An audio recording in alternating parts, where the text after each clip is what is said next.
Deus, chamando Israel para o conserto, levantava profetas, mas Israel, por muitas das vezes, assassinava os profetas que assim eram enviados. Segundo a Bíblia Sagrada, Jeremias vai viver em um período em que ele profetiza para 5 reis, um atrás do outro. Mas a história de Israel, sobre Deus querer trazer esse povo para perto dele, não começa em Jeremias, mas começa nos israelitas, ainda na época do profeta Isaías, 600 anos antes de Cristo. Segundo a Bíblia Sagrada, Isaías profetizara que viria alguém que juntaria Israel novamente e faria com que este povo se lembrasse do Criador. Mas a Bíblia Sagrada diz que na época do império, ou na época do reinado em que Isaías profetizava, o rei Manassés assumiu o trono de Israel e de Judá. E diz a Bíblia Sagrada, ou a tradição, que Isaías, pelas suas profecias, é esticado no madeiro, e o rei mandar que cortasse Isaías de baixo a cima no meio, e assim foi. Mas logo depois o juízo de Deus veio, e esse rei foi levado para a Babilônia. Ainda não era Nabucodonosor que estava no trono. Depois Deus o perdoou e ele retorna, consertando aquilo que ele fizera no passado. Depois deste, então, veio o rei Josias. Josias era um bom rei. Está escrito no livro de 2 Crônicas, capítulo 34 ou 35, se eu não me engano, que Josias restaurou o culto a Deus, derrubou os altares dos deuses pagãos, tirou todo tipo de divindade e prestou um culto somente ao Senhor Deus do céu. Mas diz a história e a Bíblia também que o rei do Egito, o faraó, chamado Neco, pela ambição de ser senhor de toda a Ásia, marchou contra um grande exército para a Babilônia. Nessa marcha para a Babilônia, ele tinha que cruzar a cidade de Jerusalém. E para ele cruzar a cidade de Jerusalém, diz a Bíblia Sagrada que o rei Josias se colocou no caminho e disse que não deixaria Neco passar para pelejar contra os babilônicos. Josias recebeu um mensageiro egípcio dizendo que não era contra ele a guerra e que ele não deveria se colocar no meio. Mas diz a Bíblia Sagrada que Josias deu a resposta dizendo que não era com palavras que se resolvia uma guerra, mas era com a força bruta. Então diz a Bíblia Sagrada que enquanto Josias estava falando, um egípcio atirou uma flecha, feriu seu peito, ele teve que se retirar, e por esse ferimento ele veio morrer. Depois de Josias, então, veio o rei Amon. Depois de Amon, diz a Bíblia Sagrada também que veio Jeoacás. Jeoacás só reinou 3 meses, e é por isso que Jeremias não fala dele em seus escritos. Depois de Jeoacás, veio Joaquim, que só reinou 3 meses e 10 dias. Diz a Bíblia que depois de Joaquim, então veio Jeoaquim. Jeoaquim foi um dos piores reis na época de Jeremias. Diz a Bíblia no capítulo 30 do livro do profeta Jeremias, que Jeremias está preso e ele não pode ir até o rei. Como ele não pode ir, ele tem que mandar o seu secretário, que se chamava Baruque. Baruque, então, aleluia, vai escrever nas profecias tudo aquilo, aleluia, que Jeremias vai falando, ele vai escrevendo para entregar nas mãos do rei Jeoaquim. Diz a Bíblia que quando Baruque chega com as profecias, que ele entrega nas mãos de Jeoaquim, Jeoaquim pega o pergaminho, lê as profecias, dobra, rasga e atira no fogo. Aleluia. Os súditos do rei não entendem o porquê ele está fazendo aquilo. Diz a Bíblia Sagrada que Baruque leva a notícia a Jeremias dizendo que o rei não está nem aí para o que ele está falando. Jeoaquim manda dizer Jeremias manda dizer a Joaquim que assim como ele rasgou os pergaminhos, mas o Senhor Deus tem poder para escrever novamente tudo aquilo que ele rasgou. Aleluia, glória a Deus. Diz a Bíblia Sagrada então que no capítulo 1 do livro do profeta Jeremias, Deus vai o chamar. Quando Deus chama Jeremias, isso é no ano 627 a.C., Deus chama Jeremias. Segundo alguns historiadores, Jeremias só tinha 8 anos de idade quando Deus o chama para o ministério. Segundo a Bíblia Sagrada, ele é filho de um sacerdote chamado Ilquias, que estava na terra dos caldeus. Aleluia. Ele não era da terra dos caldeus, ele estava na terra dos caldeus. E a Bíblia Sagrada diz, aleluia, que quando, aleluia, Deus o chama. Agora preste atenção, Deus está chamando Jeremias para algo que não é para ele. Porque Jeremias, se ele é filho de um sacerdote, a tradição dizia que ele teria que exercer o sacerdócio. E aqui de todos é costume saber disso. Mas aleluia, veja bem, a função de um sacerdote era pegar a conversa do povo e levar até Deus. Mas o povo estava distanciado do Senhor. O povo não queria conversa com Deus. Então se o povo não quer conversa com Deus, então aleluia, Deus não precisa de um sacerdote. Para que Deus precisa de um sacerdote se o povo não quer ouvir a voz de Deus? A Bíblia Sagrada diz, aleluia, no capítulo 1, que no ano em que reinava, no 13º ano do reinado de Josias, veio a palavra do Senhor a Jeremias, filho de Ilquias, da terra, aleluia, ou que estava na terra dos caldeus.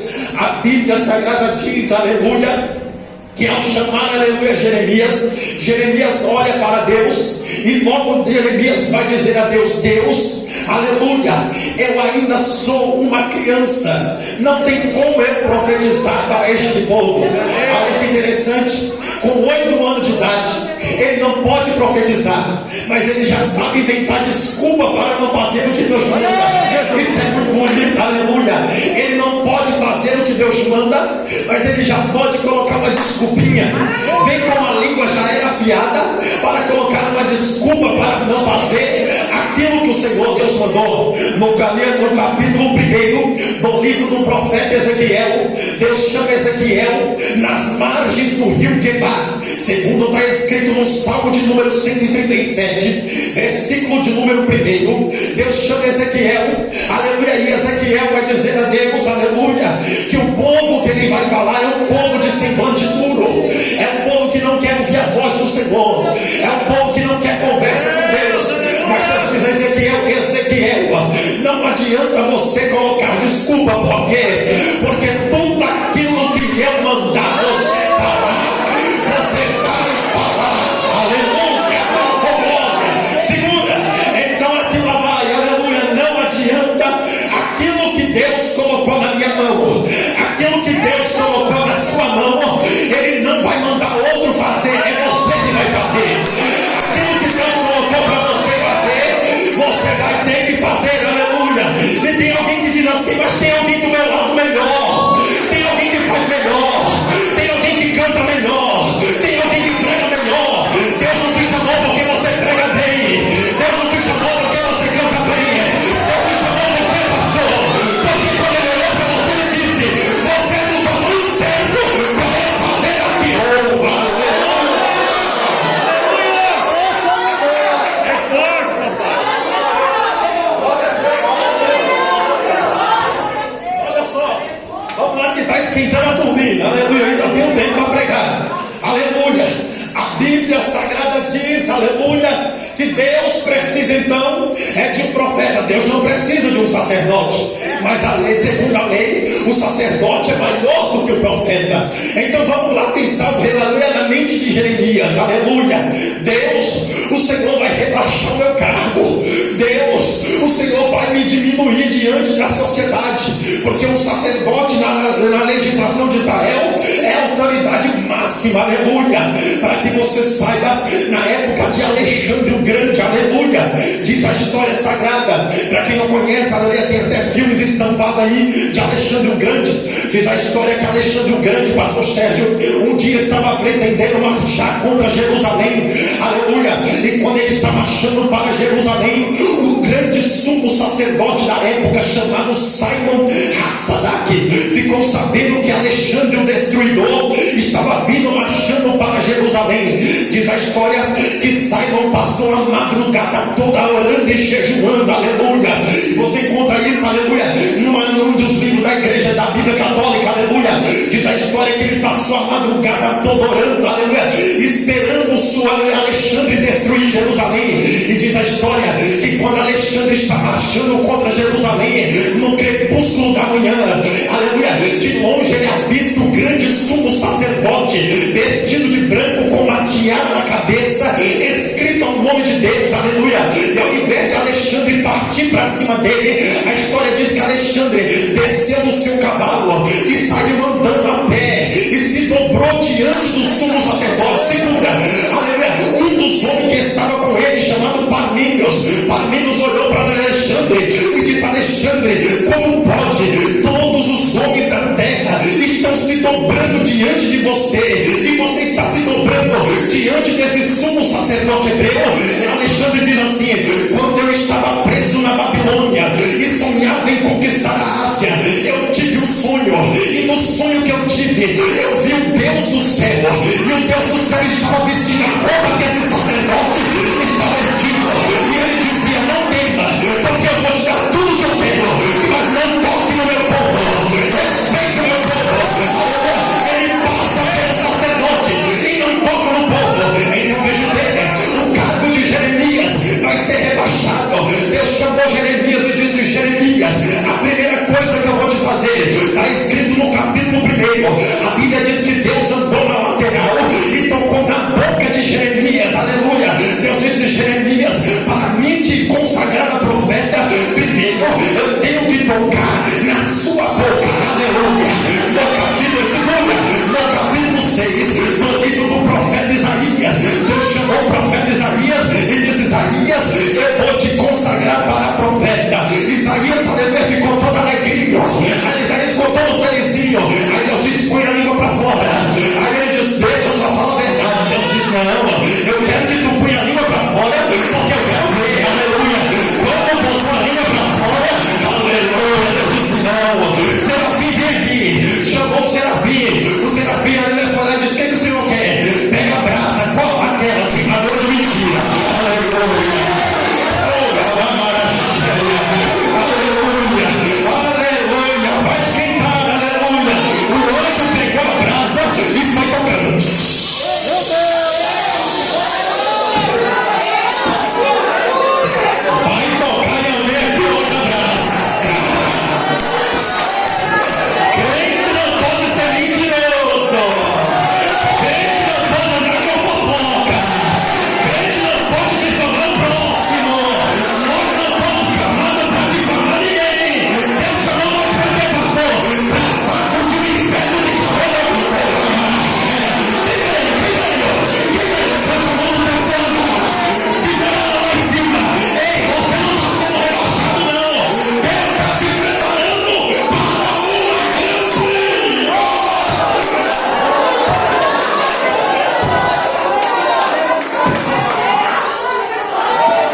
Eu sou menor, a minha tribo é menor, a minha casa é a menor, mas o anjo disse para ele: o Senhor é contigo, valoroso.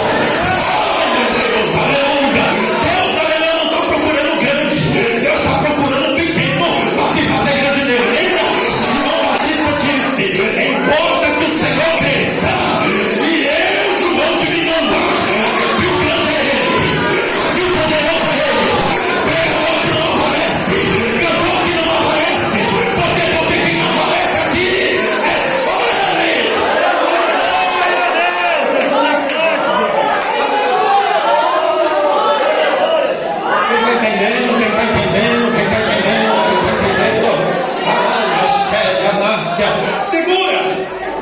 Depois que ele inventa as desculpas e que ele vê que com Deus não tem negócio. Se Deus me chamou, olha para mim. Se Deus me chamou, você pode sair do Vale de Lima e lá para minhas quebradas do Ipava. Jesus vai atrás de você. Você pode sair de São Paulo e ir para a Bahia. Ele vai atrás de você. Você pode sair do Brasil e ir lá para a Coreia do Norte, próximo do Kim Jong-un. Ele entra na Coreia do Norte, mas ele vai pegar você. Aleluia. Você pode sair da terra e ir para a lua. O céu vai atrás de você. Você pode sair da lua e ir para o fundo do mar e fazer uma casa na boca do peixe. Ele vai atrás de você.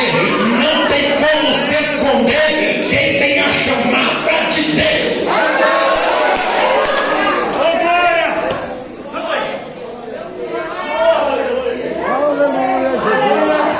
Quando Deus chama alguém, Deus vai fazer a aliança com alguém. Olha só que interessante.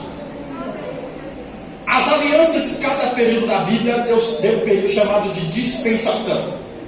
É um tempo que Deus dispensa uma geração e traz outra. Pelo menos tem 7 na Bíblia. No tempo de Moisés, ou entre Moisés, chamava dispensação mosaica. E a dispensação mosaica era marcada pela circuncisão. O que era circuncisão? Pegava o masculino, o macho, e passava a faca. Glória a Deus. Pensa comigo. Deus chamou Josué à beira do Jordão e disse: Josué, eu quero que entre em Canaã somente quem for circuncidado. Josué olhou para Deus e disse: Deus, vamos fazer as contas aqui, Jeová. De 20 anos para cima, o Senhor matou todo mundo. Quem nasceu no deserto não tem menos do que 40 anos, porque nós já temos 40 anos rodando aqui. Como é que a gente vai fazer a circuncisão desse bando de barbado? Deus olhou para Josué e disse: só tem diferença aos seus olhos, porque diante de mim é tudo igual. Manda passar a faca em todo mundo, só vai entrar lá quem tiver aliançado comigo. Lá vai Josué. Nem imagine a cena.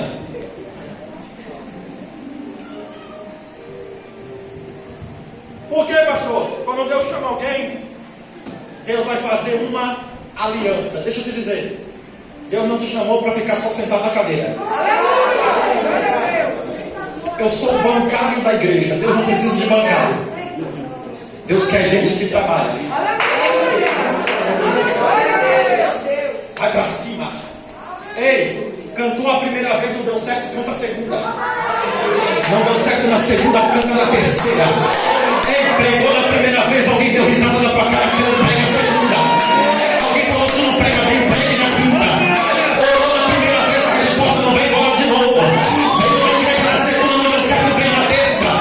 Não deu certo na terça, vem na quarta. Vem na quinta, vem na sexta, vem no sábado, vem no domingo, vem no feriado, pastor. Eu vim assistir a tudo e não deu certo. Venha de manhã, venha de tarde, venha de noite, venha de madrugada.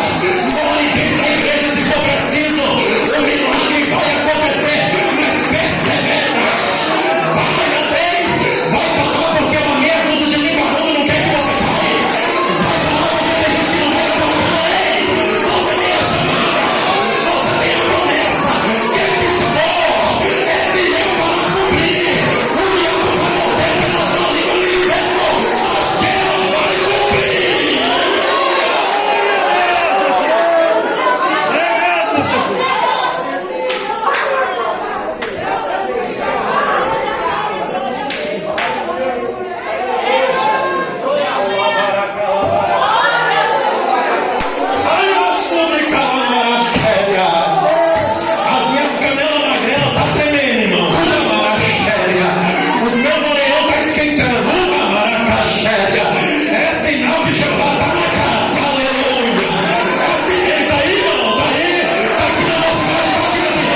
diz: a nação é rebelde e tal. No capítulo 3, Deus fala para ele: olha, o povo é duro, tu vai ter que ter coragem. No capítulo 4, Deus compara eles a uma prostituta. Deus diz: olha, vocês me trocaram. As nações vizinhas não trocaram seus deuses, mas vocês me trocaram. E lá vai, até chegar no capítulo 28. Vamos chegar no 29. Período, olha para mim. Nabucodonosor entrou na cidade de Jerusalém, na cidade de Judá. Existem 2 cativeiros nessa época, e a gente temos que entender uma coisa: existe uma diferença entre Israel e Judá. Israel nessa época estava no cativeiro assírio. Salmaneser tinha levado as 10 tribos cativo para a Síria. A tribo de Judá e de Benjamim foi levado para a Babilônia. A Bíblia diz que ele ficou 1 ano e 6 meses cercando a cidade. E ele começou a construir muros que ficassem mais altos do que os muros da cidade. Entrou na cidade, matou o rei Zedequias, matou seus filhos diante dos seus olhos. Depois arrancou os 2 olhos dele e levou ele algemado para a Babilônia. Mandou destruir o templo. 470 anos, 6 meses e 10 dias, desde que o povo saiu da terra do Egito. 1602 anos, 6 meses e 10 dias, desde que Abraão chegou na Mesopotâmia. 1950 anos, 6 meses e 10 dias, desde a queda do dilúvio. Foi o dia em que Nabucodonosor entrou em Judá, destruiu o templo, levou o povo cativo. Quando o povo chegou na terra, o povo ficou oprimido, porque ninguém quer ser escravo. Nós éramos escravos do diabo. Se eu perguntar aqui, irmão, como era a tua vida antes de ser crente? Aleluia. Vai sair coisa aqui que a gente vai se assustar. Uns vai dizer: pastor, eu era do forró, era a noite toda ralando bucho.